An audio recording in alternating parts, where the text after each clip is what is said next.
Nephew was diagnosed with leukemia, and my daughter was the only one in the family who could save him. To save the only male heir, the only one to carry on their precious family name, my in-laws forced my frail daughter to donate her bone marrow. In the end, my brother-in-law's son lived. My daughter died on the operating table. Lost in a haze of grief, I clutched her cold, lifeless body and threw myself from the 18th floor. When I opened my eyes again, I was back. 3 days before my nephew's diagnosis was even known. In my first life, when my nephew Ted was diagnosed with leukemia, my daughter Amy was the only match. But Amy had been sickly since birth. The doctors explicitly advised against the donation. To protect the family's golden boy, they all insisted. They drugged me, knocked me unconscious, and dragged my little girl to the operating room. When I came to, the whole family was celebrating. Ted's transplant was a success. And my Amy was lying in the room next door, her small body still and cold. My father and mother-in-law looked at me with faces full of false sympathy. "Don't blame us, Lily," my mother-in-law had said, her voice cloying. "If it had been Amy with leukemia, we would have made Ted donate for her, of course. She just wasn't strong enough to survive." My father-in-law added with a sigh. "It was her fate. She was just unlucky." I was drowning in a sea of rage and despair, screaming for justice for my daughter. But they all pointed their fingers at me, calling me hysterical, irrational. Even my husband, Mark, stood by silently, his face a mask of indifference.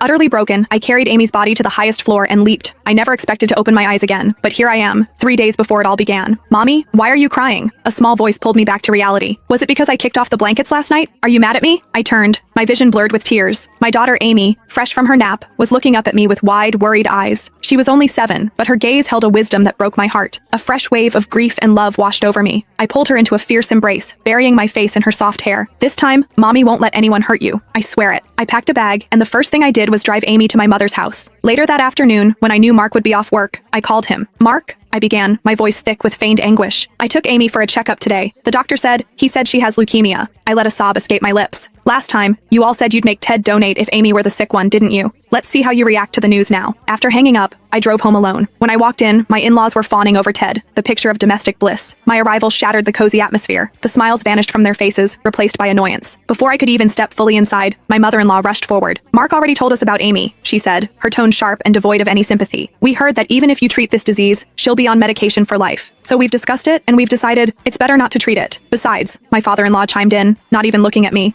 "you know our financial situation. We just enrolled Ted in that expensive advanced STEM camp. There's simply no extra money for Amy's medical bills. If you insist on treating her," my mother-in-law finished, "you'll have to get the money from your own family." One by one, they all nodded in agreement, sighing about Amy's terrible luck, her unfortunate fate. Their callousness didn't surprise me. I kept up my act, my voice trembling with a desperate plea. "Mom, Dad, my family will cover the costs, but the doctor said she needs a bone marrow transplant. The success rate is highest with a close relative." I came back to ask if he could just get tested to see if he's a match. The air in the living room went still. "Are you trying to ruin your nephew?" My father-in-law slammed his hand on the table, his voice a low growl. "Ted is our precious grandson. I will not allow anyone or anything to harm him." "That's right," my mother-in-law shrieked, as if I'd suggested feeding her grandson to snakes. She threw a dish on the floor, where it shattered.